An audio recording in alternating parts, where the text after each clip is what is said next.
My name's Jeff Bajorek, and my career in sales has been a hell of a ride. And I want to bring you along with me. If you prefer to sell things at a premium, if you never want to win a deal on price, rethink the way you sell.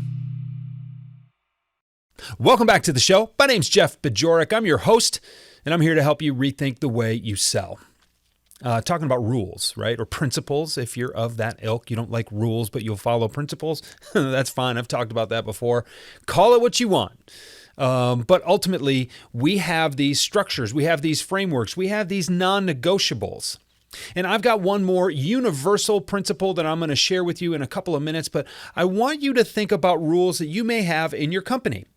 You know, maybe there are some things that you insist that you do every single time. This is the way we win business.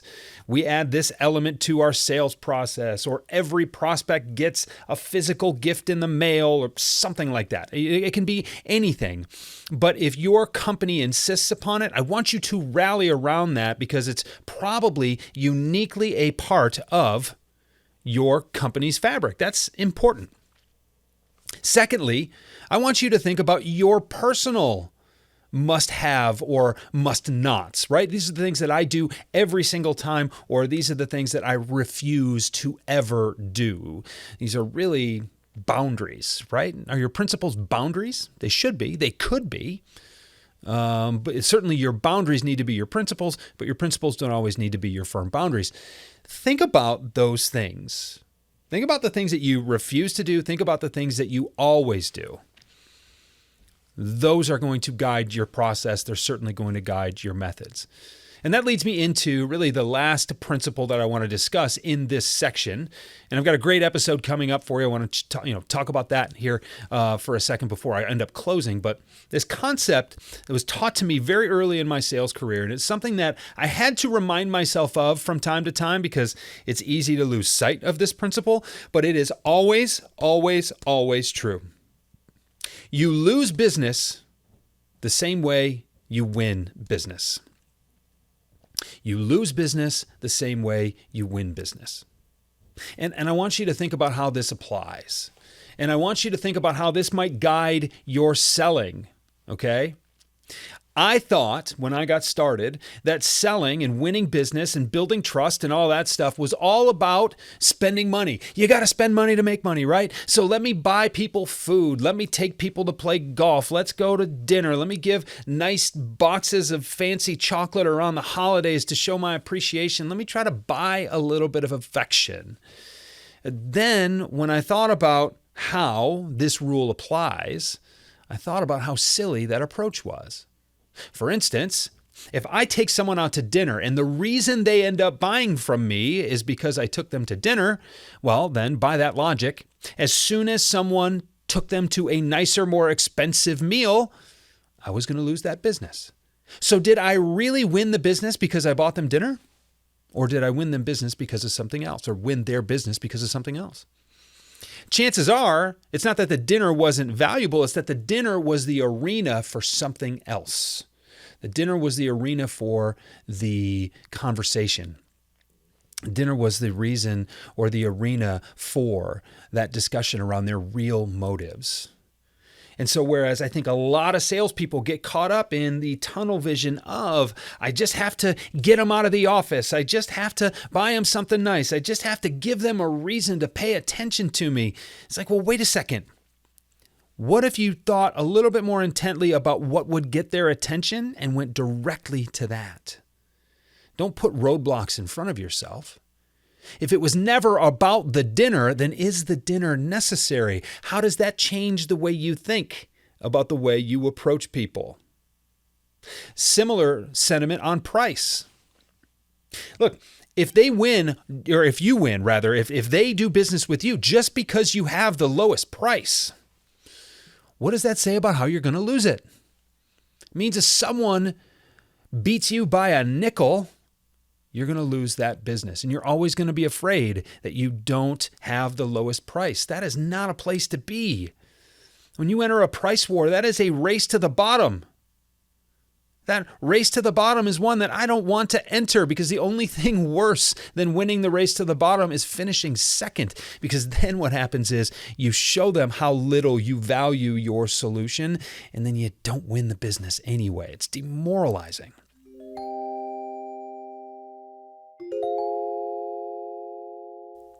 So is price an important consideration? Yes.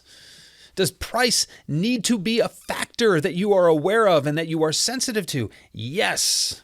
But you should always be working to justify a higher price, not worrying that you can't discount enough. Okay, let's test this from another angle. How difficult is it to sell at a higher price? Yeah, it's pretty stout. It's a tough challenge. But if you can do it, then someone's going to have to prove more value than you can prove in order to take that business away from you. You lose business the same way you win it.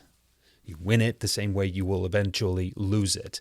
Think about how hard you want it to be for your competitors to take business away from you. That should factor into how hard you work to earn it. Take a step back. Think about this. When you totally understand the buying motives of your prospect, when you totally understand the business case that this solution is going to help, when you totally understand the ins and outs of everything that your prospect is going through, and when you can tailor a solution to fit exactly what they need, to get them exactly where they want to go, when you do something that no one else can do, so then you can make sales that no one else can make, it's really hard to ever lose that business. So again, lean into what makes you different. Lean into what makes you great. You never sell better than when you sell like you. This all ties together. And it insulates that business so you can hold on to it. What ends up happening is you lose that business when you stop paying attention to those needs. You lose that business when you stop addressing new motives. You lose that business when you just lose touch with that customer. It's actually pretty easy to do, and it happens when sales reps make assumptions. But if you continue with empathy, if you don't make those assumptions, if you stay in touch and have regular conversations about expectations and whether or not they're being met, whether or not they're being exceeded, now that's how you hold on to it. You are, again, doing the things that other people will not or cannot do in order to take that business away from you. So think about how you're going to keep the business as you even move toward approaching winning it for the first time. You will lose business the same way you win it. Are you winning it the right way? Or are you winning it in a way that is unsustainable? Because there's always a fancier dinner and there's always a lower price. So think about what you're trying to accomplish. And again, hey, maybe a sale is a great way to get someone's attention, or an introductory offer is a great way to get someone's attention so that you can have the arena to have that real value proposition discussion, or really understand what their motives are and how you can help them. I'm not saying that those are bad entrees, but they cannot be totally relied upon because they don't pay you the big bucks to sell at a lower price.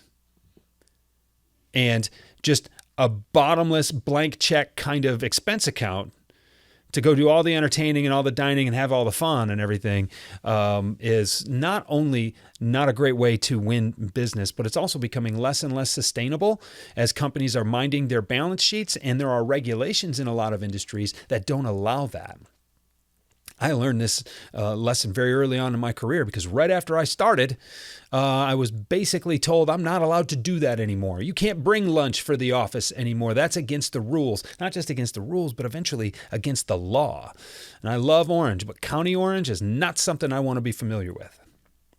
So think about how you're approaching these deals. Think about what you are willing to do to win them, and think about how much insulation you can put between yourself and your competitors if you win them the right way, particularly in a way that no one else is willing to win them.